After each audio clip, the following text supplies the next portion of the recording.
Madonna and True Blue. This is Radio 2 on the BBC Sounds app, on your smart speaker, and on 88 to 91 FM.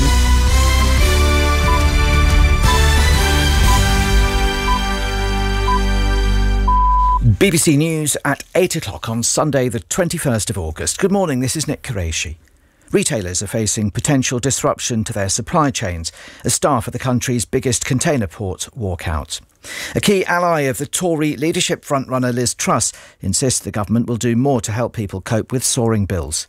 And Britain's Anthony Joshua says he is upset deep down after missing his chance to reclaim boxing's unified heavyweight titles. Dock workers at Britain's largest container port have gone on strike this morning for the first time in 30 years. Nearly 2,000 staff at Felixstowe are walking out for 8 days in a dispute about pay. The action could disrupt the supply chain of goods to supermarkets and other retailers.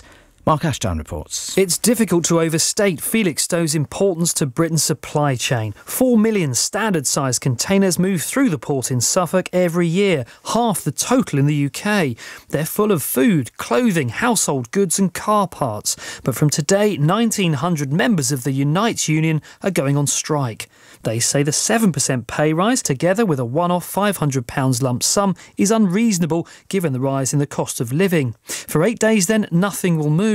Felixstowe Port maintains the offer is fair and says wages are already 40% higher than the national average. People making journeys by train this morning are being urged to check before they travel, with only 85% of services running after yesterday's rail strike. It was the second walkout in 3 days. The Business Secretary, Kwasi Kwarteng, has said more support is coming for people struggling with rising energy bills, insisting the government is looking at all the options. Mr Kwarteng is a supporter of Liz Truss, and there's speculation he could become Chancellor if she wins the Conservative leadership contest. Ms Truss has previously played down the prospect of handouts, unlike her rival Rishi Sunak. More from Nick Eardley. Liz Truss has so far focused on tax cuts rather than details about direct financial assistance. But today her key ally, Kwasi Kwarteng, writes in the Mail on Sunday that help is on its way and the new Prime Minister will be able to act on the cost of living quickly after she or he takes office. Ms Truss herself continues to strike a boosterish tone in an interview with The Sun on Sunday. She warns there's too much talk about recession and that she doesn't believe one is inevitable. Some allies of Rishi Sunak have questioned whether Ms Truss can afford expensive tax cuts and a significant support package. Security forces in Somalia say they're sweeping a hotel for explosives after bringing a 30-hour standoff with Islamist militants to an end. An official says all the Al-Shabaab fighters inside the Hyatt complex in the capital Mogadishu have been killed, though that claim hasn't been independently verified. 20 civilians are feared dead. Our correspondent Beverly Ocheng has more. It seems perhaps Al-Shabaab were able to get into vast parts of the premises. It's not even clear how big it is, but it seems to be a very big complex. It is also a very complex attack, given the gunfire that's taking place, given the explosions, given the extent or the number of militants who could possibly be in the premises. It seems that there were points of vulnerability that they were able to get in or infiltrate. This is the first time they're carrying out an attack since the president was elected in May. The daughter of one of Vladimir Putin's closest allies, Alexander Dugin, is reported to have been killed in a bomb attack near Moscow.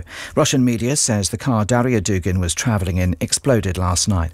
It's unclear if her father, an ultra-nationalist philosopher and strategist, was the intended target. The Ukrainian boxer Alexander Usyk has beaten Britain's Anthony Joshua on a split points decision to retain his world heavyweight titles in Saudi Arabia. The 35-year-old, who briefly took up arms against Russian forces earlier this year, dedicated the victory to his country's armed forces. After the match, Joshua threw Usyk's belts out of the ring and briefly stormed off before returning and praising his opponent. He admitted he was incredibly disappointed to lose. It's really, really hard for me to say I'm proud of myself.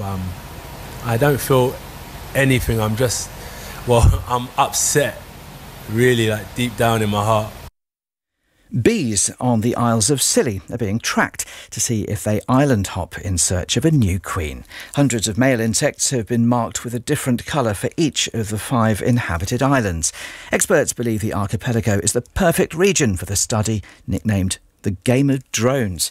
The beekeeper Gilly Halliday agrees. It's so beautiful here, and it's so pure and so natural and left alone. And I would say, and I'm sure a lot of people will agree with me, that the Isles of Scilly it is a natural laboratory. And a look at the weather. The southwest will see a build-up of cloud with light spells of rain and drizzle developing. Elsewhere, it will be a brighter day with sunny spells, patchy cloud and the odd shower. Top temperatures of 19 Celsius in Edinburgh and Belfast, 21 in Cardiff and 24 in London. BBC News, it's 8:05. Thanks, Nick. Now, the Reverend Kate Botley.